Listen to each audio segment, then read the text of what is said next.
Una-una, ba ano yung nagano para magbago isip mo na mag-draft na sumali na lang sa draft?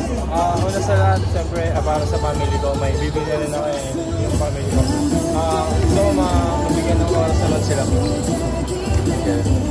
Ano ang tagal mo pinag-isipan? Simula nung feel all, after ng championship versus you. Parang kompleto yung team na marami nag-expect na pwede pa rin kayo mag-final. Gaano kahirap yung naging decision para sa akin? Para sa akin siguro, malaking experience to para sa akin na pumunta dito sa pro. Marami akong matutunan, lalo na sa big league. Ano sinabi mo sa akin?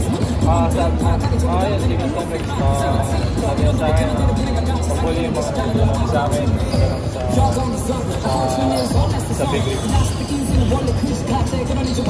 Or ikaw yung pinakabatang applicant based on the stats na nilabas ng PBA para sa iba, advantage ba yan o disadvantage?